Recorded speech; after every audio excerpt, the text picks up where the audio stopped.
शुद्धावलिपवित्रे वृडित्रे उक्ते यज्ञेषु वर्धते ओम तन्मन्त्रजो भानुमन्त्रे ज्योतिष्मरपदोरक्षयादताने ओम इमं मे गंगे यमुने सरस्वती शुद्धो दृष्टोपगम जलापृष्ण्या लिंग्यामरुद्वृधे विकस्त्रयार्जीये कांडात् कांडात् तरोहं देवरुडप्रियेवानो दूर्वे वृद्धहस्रे जा श्रद्धेव निषदनं पर्णेव वसतिक्रा गोभा जैत्रा सैत्ररूपं शन्नो देवीरभिष्टयापो भवतु वीरे संयो रभिष्वनागद्वारान्दुरादृढा नित्यभुक्ताङ्गलिणीनि श्रीं सर्वभूतानां तामिहो भक्तये श्रियम्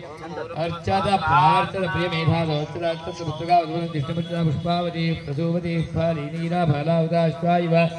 सचित्वरिर्विषधयः संवरन्ते सोमे धराज्ञा स्त्री ग्रोधि ब्राह्मणस्तकुम्भराजन्भार्यामसि कूर्चाग्रे राक्षसान् घोरान् चिन्तकर्म विघान्तामप्रियान् वृक्षरार्धमुद्भूता शाखाया पल्लवत्वजायुष्मान् कृपयामि सर्वपापापनुते नारिकेलसमुद्भूता त्रिनेत्रहरिसम्पदा शिखया दुरितं सर्वं पापं पीडाञ्च मेलदा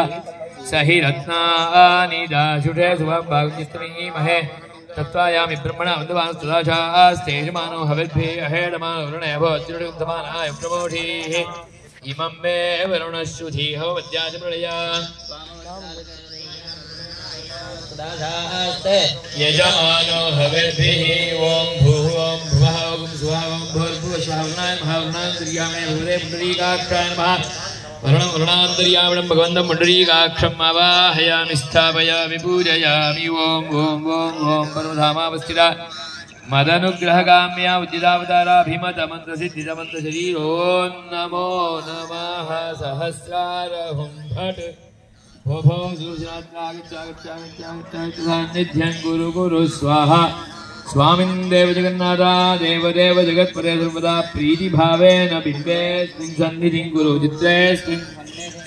ओम भूर्भुवः स्वः षडङ्गन्यासं कुर्यात्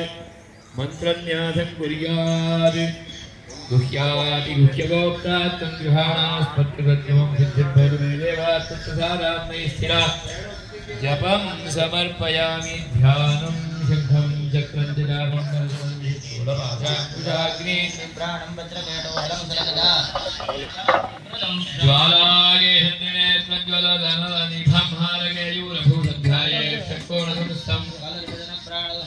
ओम भूर्भुवः स्वः ध्यायामि ध्यानं समर्पयामि स्वागतं व्याहरामि इदमर्घ्यम् इदं पाद्यम् इदमाचमनीयम् ओम भूर्भुवः स्वः औपचारिकस्नानं च समर्पयामि स्नानानन्तरमाचमनीयं वस्त्रार्थम्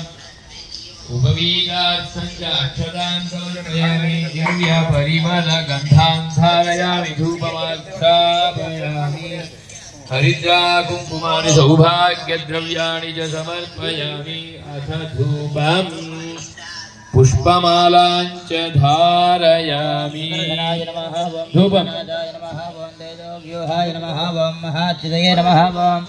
सहस्रबाहवे नमः ओम दीप्तांगाय नमः ओम अरुणाक्षाय नमः ओम प्रतापवदे नमः प्रोर्ध्वज्वालाभिर्जिताय नमः ओम सौधामे सहस्राभाय नमः मणिकुण्डलभूषिताय नमः ओम तत्काञ्चना भूषणाय नमः ओम हरिप्रियाय नमः ओम सपरिवाराय श्रीपदे सुदर्शनाय नमः नानाविध परिमलपत्र पुष्पाणि समर्पयामि धूपमाग्रापयामि